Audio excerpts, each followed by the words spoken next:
اعوذ باللہ السمیع العلیم من الشیطان الرجیم بسم اللہ الرحمن الرحیم اولئک الذین اشتروا الحیاة الدنیا بالآخرة فلا يخفف عنهم العذاب ولا هم ينصرون صدق اللہ العلی العظیم ونفعنی وإیاکم بالذکر الحکیم۔ الحمدللہ سورہ بقرہ کی آیت نمبر 86 کی 86 کی آپ نے تلاوت سماعت فرمائی۔ تمام بہنوں بھائیوں کو میرا سلام پہنچے۔ ہمارا جو فہم القرآن کا آبجیکٹیو ہے اس کا ٹاسک 1 الحمدللہ کمپلیٹ ہوا۔ قرآن پاک کی الحمدللہ صحیح سے صحیح تر تلاوت کی ایک ادنا کوشش۔ دوسرا، اب اس کا ہم آسان ترجمہ سمجھیں گے اور پھر اس کی تھوڑی سی انڈرسٹینڈنگ ہوگی، اور آج کا جو مضمون ہے وہ ایک طرح سے پچھلی تمام طویل گفتگو کا خلاصہ ہوگا۔ یہ اس میں ہم سب کے لیے ایک پیغام ہے۔ اللہ تعالیٰ نے بنی اسرائیل کا مضمون ڈسکس ہو رہا تھا۔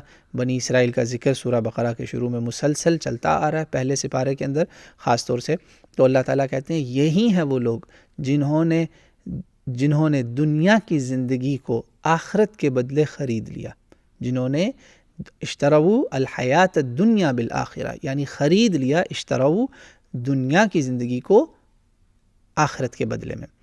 تو اللہ تعالیٰ نے کہا تو پھر ان کے لیے نہ تو عذاب کم ہوگا اور نہ ہی ان کی مدد کی جائے گی، نہ ان کے لیے عذاب کم ہوگا اور نہ ہی ان کی مدد کی جائے گی۔ یاد رکھیں تمام مسلمان بہن بھائی، پچھلی قوموں کے جو اللہ سے وعدے تھے، جو میثاق تھے، جو کمٹمنٹس تھیں، ہماری بھی وہی ہیں، بلکہ اس کے اندر مزید وضاحت، صراحت، ایلیبوریشن، کلیریفیکیشن اور بالکل اسٹریٹ فارورڈ بات ہوئی، اور اسپیسیفک چیزیں آ گئیں، مخصوص باتیں، ایک ایک مضمون کلیئر ہو چکا ہوا ہے۔ کوئی کسی کے پاس ایکسکیوز نہیں ہے۔ ہم تو بنی آدم کے وقت سے اللہ سے وعدہ کر کے آئے ہوئے ہیں۔ بنی آدم جب ہمارے جد امجد اس دنیا میں آنے والے تھے، اللہ تعالیٰ نے ان کی تمام پشتوں کو دکھایا، ہم نے اس وقت وعدہ کیا۔ ہم اس اقرار کے ساتھ جڑے ہوئے ہیں جو کوئی بھی انکار نہیں کر سکتا۔ ہم سب کی روحوں نے اللہ کے سامنے وعدہ کیا کہ وہ ہمارا رب ہے۔ اس رب نے جب ہم سے وعدہ لیا، ہم نے اس کو اپنا رب مانا۔ یہ سورہ الاعراف آیا 171 غالباً 172 ہے، آیت نمبر 172 کا مضمون ہے، اور یہ اس کی صحیح حدیث مشکات المصابیح میں بھی موجود ہے۔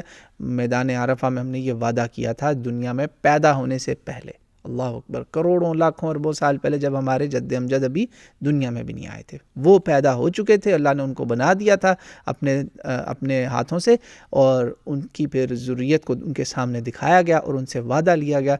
اس وعدے کا مطلب یہ بھی تھا کہ وہ جو کچھ ہمیں کہے گا، جس کا وہ حکم دے گا اور جن کو وہ بھیجے گا ہمیں باتیں سمجھانے کے لیے، ہم ان کے پیچھے چلیں گے۔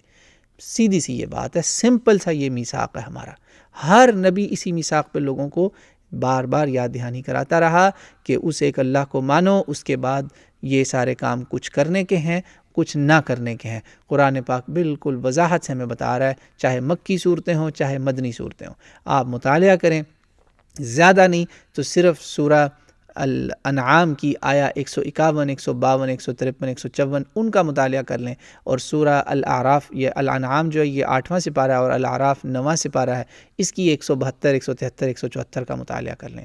اور تیسرے نمبر پہ آپ سورہ الاسراء 17 نمبر سورہ 15واں سپارہ، اس کی آیت نمبر 23 سے لے کے تقریباً 38 تک یہ پڑھ لیں۔ یہ ساری مکی صورتیں ہیں قرآن کی، یعنی ابھی مدینے میں مسلمان گئے ہی نہیں، ابھی نماز روزے کے احکامات، تفصیلات، حج کچھ فرض نہیں ہوا، مگر کتنا بڑا اللہ تعالیٰ نے وضاحت کر دی کہ تمہارا بھی یہ اللہ کے ساتھ عہد ہے، اس کو پورا کرنا ہے۔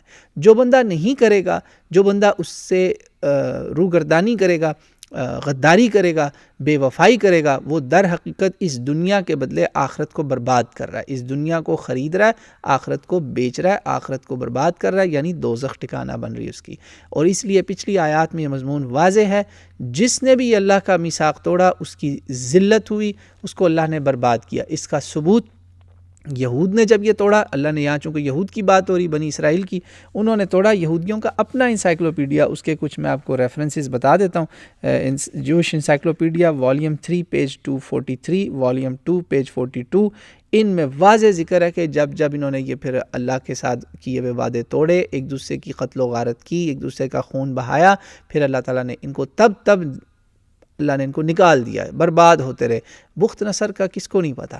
بخت نصر نے جس طرح ان کو برباد کیا، تباہ کر دیا پورا القدس اور پورا وہ فلسطین کا علاقہ، اور ان کو لے گیا اپنے ساتھ غلام بنا کر، کس سے چھپا ہوا ہے؟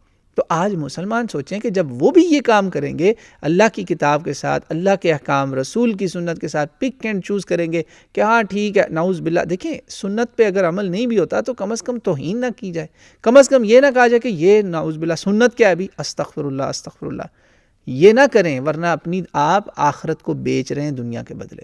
دنیا کے چھوٹے چھوٹے فائدوں کے پیچھے اپنے دین کا سودا نہ کریں، ورنہ عذاب بھی کم نہیں ہوگا، چاہے وہ دنیا کا ہو جو آخرت کا، اور اللہ کی مدد بھی نہیں آئے گی۔ یہ صاف اعلان ہے پچھلی قوموں کے لیے بھی، آج کے لیے بھی، یہ اللہ ہمارے لیے حجت قائم کر رہے ہیں، ہمارے سامنے نمونہ رکھ رہے ہیں، مثال رکھ رہے ہیں، کیونکہ یہ نون ہسٹری ہے، پوری دنیا جانتی ہے کتنی بار ڈایاسپورا ہوا ہے، اسے کہتے ہیں ڈایاسپورا آف دا جوز، یہ ساری یہودی قوم جانتی ہے، عیسائی جانتے ہیں، ہم بھی جانتے ہیں، کوئی ایک بار نہیں ہوا۔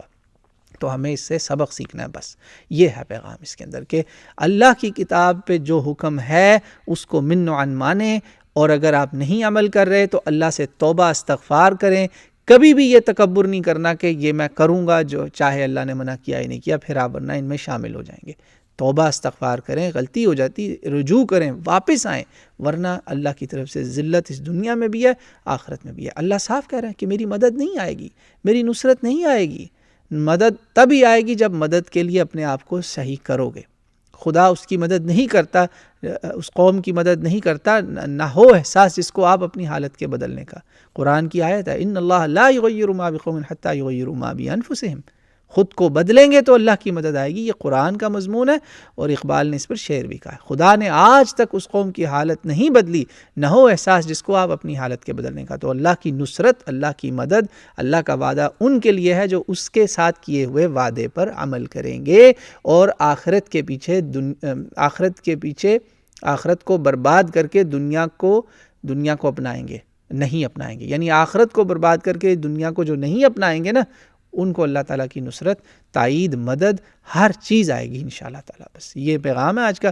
اللہ تعالیٰ مجھے آپ کو اس پر عمل کرنے کی توفیق دے، اور ہماری زندگیوں کو راہ راست پر لانے کی ہمیں توفیق دے، ہماری غیب سے مدد فرمائے کہ ہم اس کے صحیح بندے بن جائیں، اور اس کے ساتھ جو بھی ہمارا وعدہ ہے، رسول اللہ کے ساتھ جو ہماری بیعت ہے، رسول اللہ کے ہم نے راستے پر مشن پہ چلنے کا جو عہد کر رکھا ہے، اللہ تعالیٰ مجھے آپ کو اس عہد کی پھر سے تجدید کرنے، اس میثاق پر چلنے کی توفیق عطا فرمائے۔ یاد رکھیں اللہ ہمیں کہہ چکا ہے کہ کیا ہے کہ تم ان کو اس ایمان نہیں لاتے اللہ اور رسول پر صحیح طرح سے، تمہیں یاد نہیں ہے کہ تم نے اللہ سے میثاق کیا ہوا ہے، وَقَدْ أَخَذَ مِيثَاقَكُمْ إِن كُنتُم مُؤْمِنِينَ، یہ میثاق بار بار آئے گا، میں اس کا آپ کو بار بار ریمائنڈر کراؤں گا۔